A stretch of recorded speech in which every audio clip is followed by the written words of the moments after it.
now with the first speaker and the first 10 minutes being allocated to our first speaker, Khyati Shah. She's the founder of Catalyst and an international C-suite coach. And the question that we have posed to Khyati is fairly vexing, fairly easy, fairly difficult, as the case may be, but no better person than Khyati to answer this. And Khyati, as they famously say, your time starts now. And the question, as you know, posed for you is, does coaching really help founders? So, Khyati, over to you. Thank you so much, Sachin. You make me feel like I'm on KBC, fastest fingers first. 10 minutes mein khatam karo.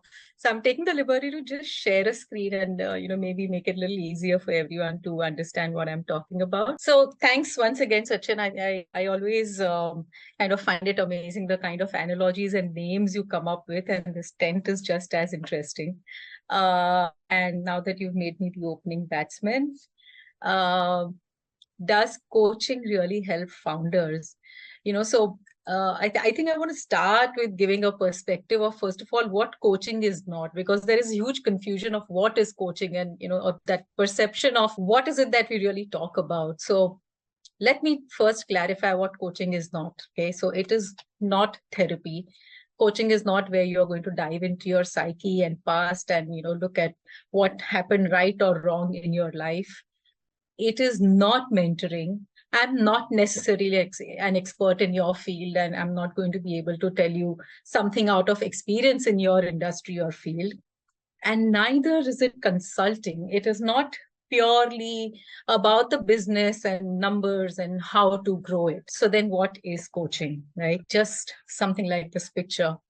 It's a space where you are able to untangle your thoughts and come out with clarity on what you want to do moving forward as an entrepreneur. And when I say entrepreneur or founder, I mean a coaching process looks at the whole person. It's not just the business, it's not just the person. It's a combination of you and your business and how this whole process is working for you as an entrepreneur. It's a process where a coach partners with the coachee with thought-provoking questions, whereby the client is able to figure out solutions for his problems himself. So this is not advising, this is not mentoring. I don't tell my clients what to do, because as a coach, I believe that if I tell you what to do, there are lesser chances that you will actually do it and succeed. But if you figure out what's right for you, then there are much greater chances that you will walk that path and get your success. So coaching is really about partnering. And, I always tell my clients, you are in the driver's seat and I'm sitting with a map next to you. I'm going to help you figure out the direction, figure out the goal, how to get there in the best way possible, and deal with the bumps that come on the way.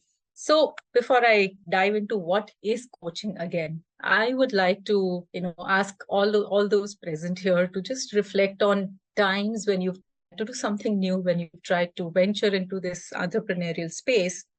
Have you ever felt stuck? Have you ever felt confused? Have you ever felt you're at a crossroad and you don't know which way to take? Or sometimes felt overwhelmed because you're juggling so many balls. And these are also times when you're not sure who you can lean on, who you can trust, sharing all the information and trying to figure out your solutions. So these are areas where a coach is someone who walks with you, helps you get clarity, helps you stay focused. It's so easy to get distracted. It's so easy to get pulled into so many different directions. So goal clarity and focus is something which is literally how the coaching relationship starts, because it is about where do you want to go, right? And it is a space where trust is most important, because this has to be your safe space to untangle everything that's going on in your head and, work through all of it to come out with some solutions. Entrepreneurs are very often technocrats. They know their business, they know their product. They are not necessarily people managers. They are not necessarily skilled at leadership per se, so how to manage conflicts, how to manage feedback, how to create a second layer. Again, these are discussions which can be worked through with a coach. So there are aspects of your business where you are great at, and then there are aspects where conversations will bring out clarity on how do I move forward here. Again, as an accountability partner, when you are the founder, you are the boss. it's also again easy to get overwhelmed or to get distracted or lose track. But when you have a coach, you're constantly accountable to someone. You're setting targets, you're setting milestones, and then you have a partner who's keeping a check on that, So that really is something that my clients have found very, very important, because it's like, who keeps the boss on track, right? Of course, a lot of self-awareness happens through this journey. You learn how to lead people. It's, again, as I said, it's not just about the business, because your dream is not to remain a 1%, 2%, 5% team. Your dream is to become 100, 500 people team. How do you manage people is something that you learn as a skill through your conversations, through figuring out what suits you best as your personality, as what are your skills and how you can balance it out. Of course, work-life balance, I mean, there's various ways to look at what is work-life balance, especially in post-COVID work from home situation. But it acts as a reminder that you have to take care of yourself also, so that you're able to take care of your business. So, getting burnt out, stressed out, completely diving into it, and then not being able to get up the next day is not the way to work in the long term. And strategic planning, as I said earlier, here is someone with whom you can unpack all that you are dealing with, and then start picking on what's important, and how do you want to move forward, or which are the priorities that you should go with.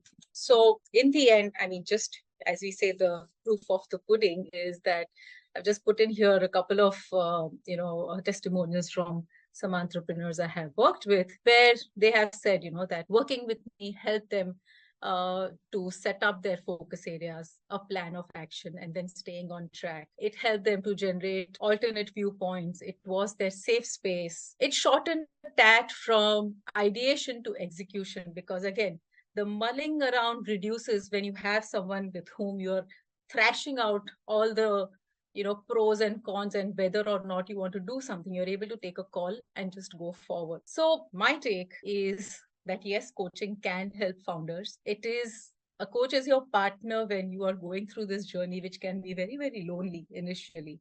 And here you have someone you can trust and open up with to resolve whatever problems you're dealing with. Have I stuck to my 10 minutes, Sachin? Oh, yes, absolutely, Khyati. Thank you so much. Okay. So thank you. Thank you for the opportunity to share. And I don't know if any Q&A is possible here, but if so, No, I can. Sure. No, what we're going to do is later on share a link of a LinkedIn group we have created specifically for this event, and request people to interact with each other or ask questions, so that we don't eat into the faculty's time here. But once again, thank you so much, Khyati. So I understand your verdict is coaching does help founders, and they better believe in it and better take it seriously and obviously act on it, right? Yes. So thank you so much, Khyati.